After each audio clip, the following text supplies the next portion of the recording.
Hello friends, welcome to Mamta's class. Today I'm going to teach you the salient features of the Indian Constitution. See friends, this will not only help you in the government exam, but as a citizen of India, you should know about these salient features, okay? So let's begin. First one is it is the lengthiest written constitution in the world. At, yeah, in the world. At present, you have 465 articles, which is divided into 25 parts and 12 schedules. I already taught you those 12 schedules, so go and check out my last video. And second one is it is drawn from various sources, like we bought the structural part from the Government of India Act of 1935, philosophical part from American and Irish Constitution, and political part from British Constitution. And some people say like we copied this, we copied fundamental right from America, we copied that rule of law from UK, parliamentary system from UK. So, according to B.R. Ambedkar, he proudly said that I didn't copy anything. I did ransaking all the non-constitution of the world. Okay, so stop telling like that. अगर किसी का अच्छा चीज copy करते हो, कुछ भी according to you तुम्हें जैसे सूट करता है वैसे अगर कॉपी करते हो, it is not a bad thing. So stop blaming your forefathers. Then third one is it is blend of rigidity and flexibility. See, American constitution is full of rigid constitution, and your British constitution is full of flexible. That is, अगर कुछ कुछ amend करना होगा तो it's very easy in Britain and it's very hard in America. But in India, you have synthesis of both rigid and flexible. Then fourth one is your federal system with unitary bias. See, we have features of federation and features of unitary as well. Sometime we have features of federation, like see, two government, you have division of powers, and you have written constitution, supremacy of the constitution. These all are the features of federation. But what are the features of unitary? Single citizenship, single constitution, strong center, then emergency provisions. These are the features of unitary. So in India, you have both. Then one thing, friends, federation word is nowhere has been used in the constitution. Okay, even in Article 1, we used union of state, not federation of state. Then the fifth one is parliamentary form of government. You know, Indian constitution is fully, we bought this from British parliamentary form of government. Okay, then synthesis of parliamentary sovereignty and judicial supremacy. Both parliament also sovereign in our country and judicial also supremacy. One example is C. Supreme Court can declare the parliamentary laws unconstitutional through its judicial review.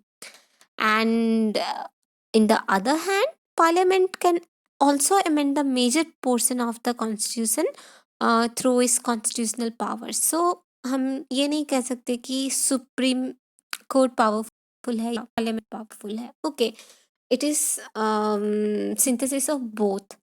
Integrated and independent judiciary, you know, we have both these.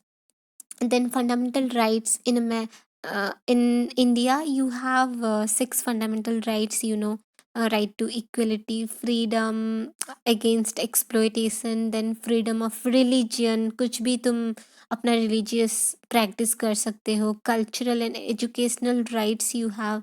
Right to constitutional remedies, that is Article 32. अगर तुम्हारा fundamental right violate होता है, तुम कैसे जाओगे? कहाँ पे जाओगे? तुम सुप्रीम कोर्ट या हाई कोर्ट में जाके क्या बोलोगे? बोलोगे आर्टिकल 32 मेरा मेरा मेरा फंडामेंटल राइट वायोलेट हुआ है। I want to give one take one case. I want to lodge one case under Article 32, that is right to constitutional remedies. Okay, हमें remedies दिया गया है in the constitution itself, so try to remember this. Then another thing, they are justiciable in nature. Like if you violate your fundamental right, you are enforceable by the court for their violation. Okay, so ऐसे मत सोचना कि अगर violet करूँगा तो कुछ नहीं होगा. Don't think like that. Then DPSP means Directive Principle of State Policy. B.R. Ambedkar said this is the novel feature. Okay, we bought this, we established this to um, make our Indian state a welfare state. Okay, so DPSP also classified into three broad categories like socialistic, Gandhian and liberal intellectual. ये सब हम DPSP के अंदर.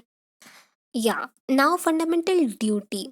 See, when we adopted our constitution, it was not there, but it was added during the emergency. Emergency, it was in the duration of Indira Gandhi, 1975 to 77. So that time, why we needed these duties? See, these duties serve as a reminder to citizen that while enjoying your rights, you should be also conscious of your duties. Okay, इसीलिए हमने हमारे citizens को हमारे four fathers ने constitutional makers ने duties दिया. Then 11th one is से secular state. Indian constitution is embodied the positive concept of secularism, like we give equal respect to all the religions, or all the and protecting all the religion activities. Okay, then universal adult franchise. This is the awesome feature which they gave to us. Like you have the right to vote. Every citizen who is more than 18 years or 18 years of age has a right to vote without any discrimination of caste, race, religion, literacy, wealth and sex. See, prime minister को अगर vote देना है, अंबानी भी दे सकते हैं, आप दे सकते हो. This is the equality, this is the level. Okay, then single citizenship, India is having single citizenship, but in USA you have double citizenship, dual citizenship. Then independent bodies, election commissions, CAG, then UPSC, SPSC, these are the independent body. Okay, they even made this. After that, emergency provision to enable the president to meet any extraordinary situation. Like why they gave us emergency power? Because to safeguard the sovereignty, unity and integrity of the country, they gave this. Then three tier government. Originally Indian constitution has two tier, but after 73rd and 74 constitution amendment act, we made it three tier. First it was two tier, then it was made three tier, and last one is cooperative societies. Okay, friends, I hope you enjoyed this class. If you enjoyed, please subscribe my channel. Thank